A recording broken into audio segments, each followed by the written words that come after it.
to 20th Century Reviews. I know the last time I did my Thief of Baghdad review, I said I was going to do an 80s marathon, but I decided to save on that.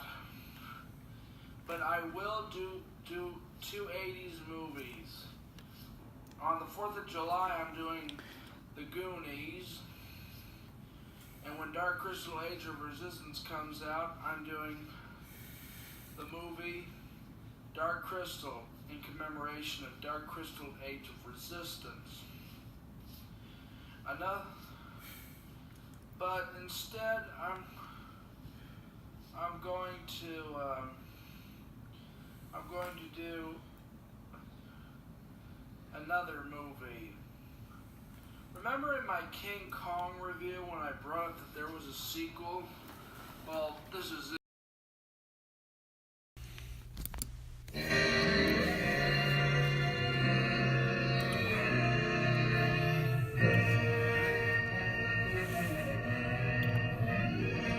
Son of Kong takes place 1 month after the events of the first movie, where Carl Denham, once again played by Robert Armstrong, is being sued to death for damages.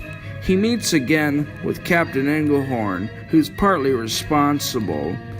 When Carl Denham finds out he's going to be indicted by the grand jury, both of them decide to split and make some money shipping cargo.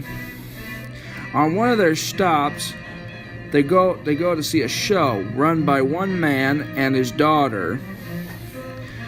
Hilda. The man, who's Hilda's father, who happens to be a drunk, drinks with a character named Hellstrom. Now they keep throwing insults at each other. At one moment, it gets so bad, the insults, that in a raging fit, Hellstrom murders the father. Hilda is out for revenge against Hellstrom for killing her dad. Hellstrom meets up with Denham and Captain Englehorn, who tells them of a treasure, a hidden treasure. Why, it's the last thing they both want to do. Denham and Captain Englehorn need the money badly, so they decide to go with. Hilda stows away on the ship. They finally get to the island where they find Kiko, a white gorilla, who Denham claims to be the son of Kong. Feeling sorry for what happened to his father, he helps him out of the quicksand. In return, he fights off all the creatures on the island. They have to find the treasure before the island begins to sink. What do you think?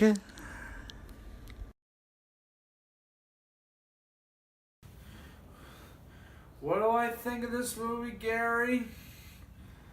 Well, I think it's pretty good. I think it's an underrated sequel. Of course, do give the film credit. It probably isn't going to be as big as the first one, but it's pretty good on its own. Before I talk about the characters, let's get into a little history. Son of Kong was one of the first sequels, and also one of the first sequels to have Son of in the title.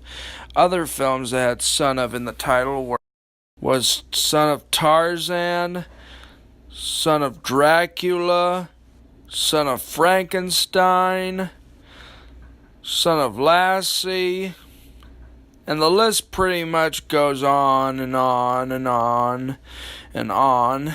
And Mary C. Cooper and Ernest Shostak went to the RKO board about making a sequel to King Kong, and said they wanted to have it bigger and better than the first one was. RKO said that was fine, but under various conditions. The budget would have to be cut even lower than King Kong was, and they wanted to have the film released in December of 1933 for the Christmas holiday season. The reason RKO did this were various reasons. One, they wanted to have the first film still fresh in people's minds because the idea of making a sequel was kind of a new thing. They didn't want people to forget about the first, but they also didn't want other studios like MGM and Warner Brothers to come along and make their own King Kong rip-offs. Robert Armstrong, who plays Carl Denham. Carl Denham has improved as a character. He's learned from his mistakes. He does stuff that redeems himself, saves the baby Kong, and is a lot more likable this time around. Hilda, played by Helen Mack, was also in another Merian C. Cooper film, She, in 1935. She's the love interest to Carl Denham. The relationship is cute, touching, and kind of humorous. The villain, Hellstrom, is a shady, crooked scoundrel who's just using them. It's a trap. It turns out he was the one who gave Carl Denham the map to Skull Island. Captain Englehorn's a good character. Charlie is pretty good and important because he goes on the island. Sam, the process server, is one of my favorite characters. I love his voice. He saw you coming by the gates. I feel very friendly to you, Mr. Denham. Each character is very entertaining to watch, up until Hilda's father, who's only a small part. Son of Kong, who's called Kiko, is more cute and humorous than terrifying like his old man. Although he's called Kiko, in the movie they don't really give him a name. Could have been worse. They could have called him JR. Talk about the creatures. One of the creatures is the Styracosaurus, who was cut from both Creation and the first King Kong film. Another creature, the Brontosaurus in the ocean, which was from the first draft of King Kong.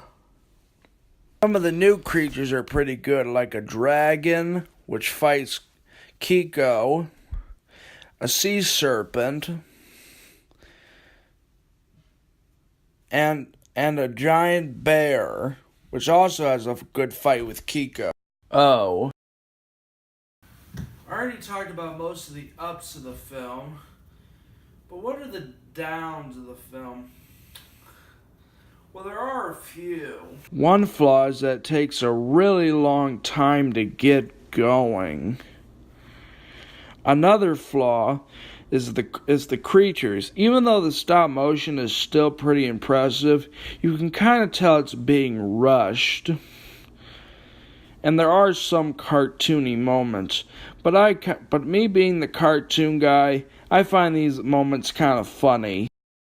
Another flaw is that unlike King Kong, Son of Kong never got a colorized VHS, which kind of sucks. But you can get a DVD version on DVD Cafe. Listen, if you go into this movie expecting something as big and as groundbreaking as the first movie, then yeah, you're going to be disappointed. But if you can appreciate the movie for what it is, I think you'll be rather entertained by it. Well, that's the end of my review. But tune in next time when me and Gary review The Goonies as the start of 80s Marathon.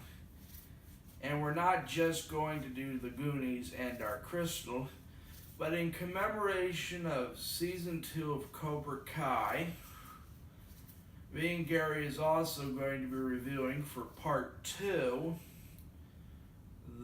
The Karate Kid. Well, so long.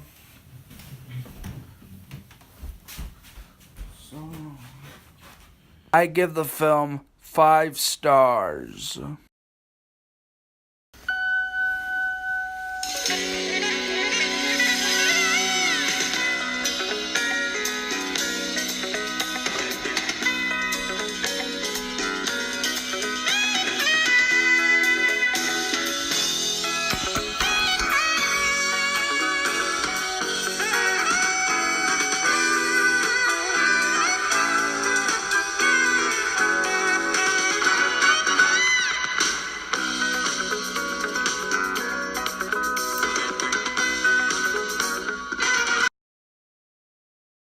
push subscribe and push like, and don't forget to leave comment down below. If you'd like to request an old school movie on this show, please do so by requesting it in the comments.